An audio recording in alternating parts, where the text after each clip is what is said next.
రోజు లక్షలాది మంది భక్తులు ఆయన్ని దర్శించుకుంటారు. అలాంటి వెంకటేశ్వర స్వామి సొమ్ము దోచుకుంటే చాలా చిన్న తప్పు అంటది జగన్మోహన్ రెడ్డికి. ఇది వెంకటేశ్వర స్వామి భక్తులందరూ కూడా గ్రహించాలి. వెంకటేశ్వర స్వామి భక్తులే కాదు, ఒక హిందూ మతాన్ని అవమానించినట్టుగా అయింది. ఇది ఇవాళ చిన్న తప్పు అనడం. ఇవాళ పరకామణి కేసులో సాక్షిగా ఉన్నటువంటి ఒకతను హత్యగావించబడ్డాడు. రేపు రవికుమార్ కూడా హత్య గావించబడచ్చు. ఎందుకంటే ఈ జగన్మోహన్ రెడ్డికి మొదటి నుంచి ఉన్నది ఏంటంటే దోచుకోవడం, హత్యలు చేయించడం. సాక్షాత్తు సొంత బాబాయినే హత్య చేయించినటువంటి చరిత్ర.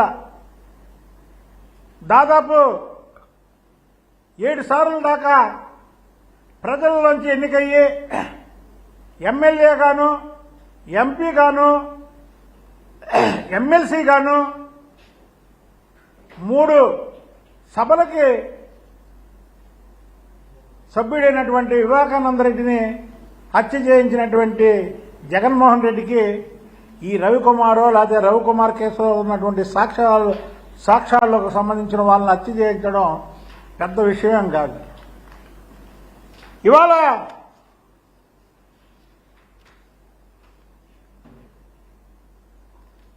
అసలు రవికుమార్ ఆస్తులు ఎవరు రాయించుకున్నారు, ఎంత రాయించుకున్నారు, ఇవన్నీ కూడా త్వరలో తేలుతుంది సిట్టు దర్యాప్తు ద్వారా.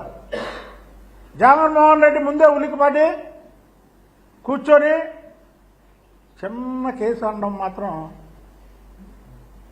ప్రజలందరికీ చాలా ఇబ్బందికరంగా ఉంది. అసలు ఒక విధంగా జగన్మోహన్ రెడ్డికి మేము ఎప్పటి నుంచో చెప్తున్నాం, మతి భ్రమించి మాట్లాడుతున్నాడు.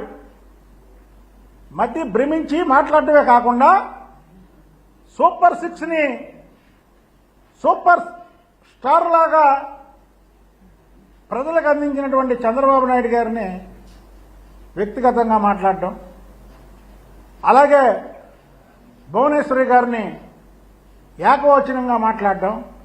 అసలు ఎప్పుడూ రాజకీయాల్లో రానటువంటి వ్యక్తి ఒక సిబిఎన్ సార్తో ఏ దేవాలయాలకో